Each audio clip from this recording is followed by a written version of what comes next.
Let's dive into the fascinating world of future plans and intentions with going to and be going to. These phrases might seem similar, but they carry subtle differences that can really change the meaning of what you're saying. First up, we have going to. This phrase is typically used for plans or intentions that you've already decided on before you start speaking. For instance, if I say, I'm going to attend the conference next week, it means I've made that decision ahead of time. There's a sense of commitment there. Similarly, if I mention, she's going to finish her project by Friday, it implies that based on her current progress, it's a done deal. Now, let's talk about predictions. Going to is often used for predictions based on present evidence.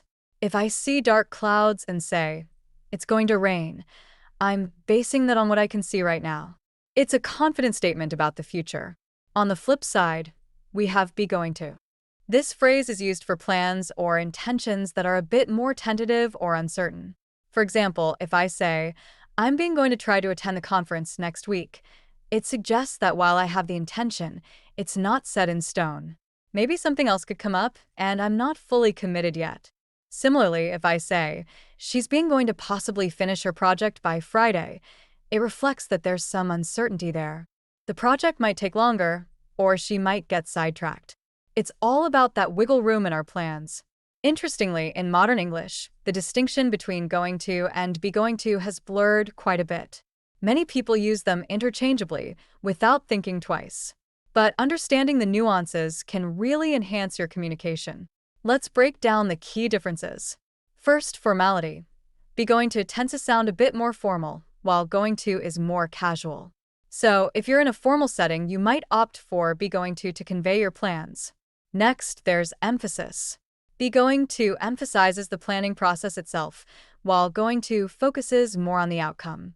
If I'm discussing my plans with colleagues, I might say, I'm going to finalize the report next week, highlighting the planning aspect.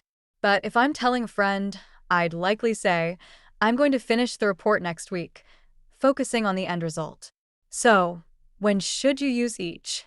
Stick with going to for firm plans or decisions, predictions based on current evidence, and informal conversations. On the other hand, use be going to for tentative plans, uncertain intentions, and in more formal writing or situations where you want to emphasize the planning process.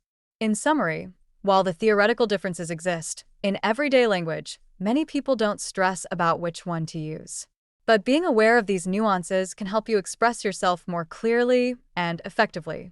Whether you're making firm plans or just contemplating possibilities, understanding these phrases can enhance your communication skills.